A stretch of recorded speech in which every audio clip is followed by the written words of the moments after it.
تو وزیر دفاع صاحب یہ ساس اور بہو کا رشتہ ہے ہماری فوج اور سیاستدانوں کے درمیان؟ آئی تھنک مجیب الرحمان شامی صاحب نے بڑے کلیریفائی کیا اس ایشو کو کہ ساس اور بہو کا رشتہ ہے اور کون سی ساس اور کون سی بہو ہے، اور میں سمجھتا ہوں کہ اس سے زیادہ کلیریفیکیشن کوئی نہیں دے گا۔ اچھا، یہ جو وزیر اعظم صاحب نے اس دن 2 تقریریں کی تھیں، کیا یہ درست ہے کہ یہ تقریریں جو ہیں یہ کی تھیں because of your defence secretary? میرا نہیں خیال، ایکچولی جو ڈیفنس سیکرٹری ہے اس کو 2 دن ہوئے تھے آئے ہوئے، اس نے ٹیک اوور کیا تھا، اور وہ دوسرے دن وہ نکلا ہوا تھا کسی ویریس ڈپارٹمنٹس کی وزٹ پہ، اور اس سے وہ یہ غلطی ہوئی جو اس نے یہ اسٹیٹمنٹ دی کہ ministry of defence has got no control. اور آپ کو نہیں تھا پتا ان کی اسٹیٹمنٹ کا؟ میں تھا نہیں اس وقت، اس دن I was out of the country, اچھا، 1 دن کے لیے میں گیا تھا، اور بس اسی تو پھر آپ نے ان کو خط لکھا کہ بھئی یہ آپ بتائیں مجھے کہ یہ کس طرح اسٹیٹمنٹ دے دیا آپ نے؟ میں نے ان کو ایک لیٹر لکھا ہے کہ اس ایشو کے اوپر کہ یہ اسٹیٹمنٹ جو ہے یہ آپ نے دی ہے تو اس کی ذرا فردر کلیریفیکیشن کریں، تو آج شام تک یا کل صبح تک وہ جواب دیں گے اس کا۔ تو آپ ان کو 2 دن ہوئے ہیں ان کو آئے ہوئے، تو 4 دن ان کی نوکری ہوئی ہے، تو 5ویں دن ہٹا تو نہیں دیں گے ان کو؟ یہ تو پرائم منسٹر کے اوپر ہے، prime minister is the boss and انہوں نے فیصلہ کرنا ہے۔ ہمارے ساتھ Pakistan federal union of journalist کے پریزیڈنٹ پرویز شوکت صاحب بھی موجود ہیں۔ پرویز صاحب، شامی صاحب کے اس تجزیے سے آپ اتفاق کریں گے کہ فوج اور سیاستدانوں کے درمیان جو رشتہ ہے یہ ساس اور بہو کا رشتہ ہے؟ نہیں، فوج بھی ہماری اپنی اور سیاستدان بھی اس ملک کا حصہ ہے، ساس بہو کی بات نہیں ہے۔ یہ تو ہم فردر میڈیا ایک مزید ڈس انفارمیشن پھیلانا چاہ رہا ہے، تو اس وقت ڈس انفارمیشن کا موقع نہیں ہے۔ میں سمجھتا ہوں جو آپ نے کہا کہ کس طرح کنفیوژن پیدا ہوئی، اس کی 3-4 وجوہات ہیں۔ ایک میاں نواز شریف صاحب کا سپریم کورٹ میں جانا کہ وہ کس کے اشارے پہ گئے، دوسرا فوج نے جو اس کا جواب دیا، تیسرا سیکرٹری ڈیفنس نے without consultation of prime minister جو ایک ایڈمنسٹریٹو اتھارٹی ہیں ان کی کنسلٹیشن کے بغیر انہوں نے جواب دائر کر دیا، اور پھر پرائم منسٹر نے بھی جواب دے دیا۔ کنفیوژن کی 4 وجوہات ہیں۔ جی سینیٹر جی، یہ ساس اور بہو انہوں نے کہا پرویز صاحب نے کہ یہ آپ بھائی ساس بھی اپنی ہوتی ہے اور بہو بھی اپنی ہوتی ہے، دونوں خاندان کا حصہ ہوتی ہیں، لیکن ایک دوسرے پر نظر رکھتی ہیں، اور مگر اس کا مطلب یہ نہیں ہے کہ ساس کوئی خاندان سے باہر ہے یا بہو خاندان سے باہر ہے۔ اٹس اے بیڈ میرج، یہ ساس بہو کی بات نہیں ہے، میاں بیوی کی ناچاکی ہے، لڑتے بھی ہیں پھر صلح بھی ہو جاتی ہے۔ اور ہوگا میاں کون ہے اور بیوی کون ہے؟ میں بتاتا ہوں آپ کو، سارے میاں جو ہیں وہ باہر کہتے ہیں کہ جناب ہم اپنی بیوی کے اوپر پورا کنٹرول ہے، لیکن اصل خانی ہوتی ہے کہ اپنی بیوی سے ڈرتے ہیں۔ تو یہاں آپ سمجھ جائیں کہ میاں کون ہے اور بیوی کون ہے۔ جی پرویز شوکت صاحب، دیکھیں جی، ساس اور بہو کا رشتہ جو ہے بڑا ہی خطرناک رشتہ ہے، نہ کبھی ساس سے مطمئن ہوئی ہے بہو سے، اور نہ ہی کبھی بہو ساس سے مطمئن ہوئی ہے، اس لیے ساس اور بہو کا رشتہ قرار دے دینا جو ہے اختلافات کو ہوا دینے کے مطابق۔ تو آپ کے خیال میں جو ساس ہوتی ہے وہ دشمن ہوتی ہے؟ نہیں، دشمن نہیں ہوتا، یہ ایک رشتہ ہی ایسا ہے۔ جب وہ بیٹی سے ڈیل کر رہی ہوتی ہے ماں، اس وقت اس کا طرز عمل اور ہوتا ہے، جب وہ اس کے گھر بہو آ جاتی ہے، وہ بھی کسی کی بیٹی ہوتی تو ہے۔ آپ طلاق سے ڈرتے ہیں؟ نہیں، طلاق تو ایک اسلامی فعل ہے، اگرچہ اسے منع کیا گیا ہے، طلاق کو اچھا فعل قرار نہیں دیا گیا، لیکن بات یہ ہے کہ ساس کا جو رشتہ ہے، شامی صاحب تو بہت سینئر جرنلسٹ، میں تو ان کے بچوں کی جگہ ہوں، لیکن ان کا اپنی جگہ کہنا درست ہوگا، لیکن میں اس سے تھوڑا سا اختلاف کروں گا۔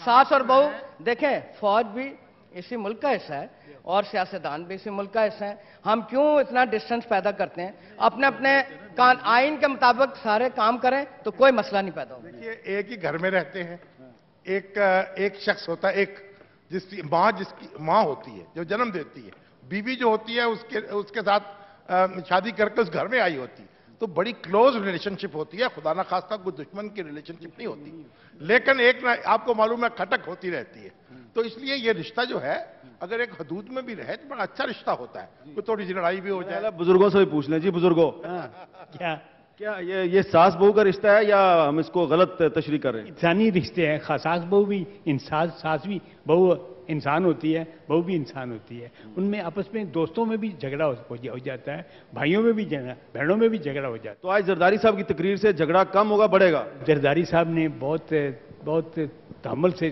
جیسی ان کی پالیسی ہے افہام و تفہیم کی، اور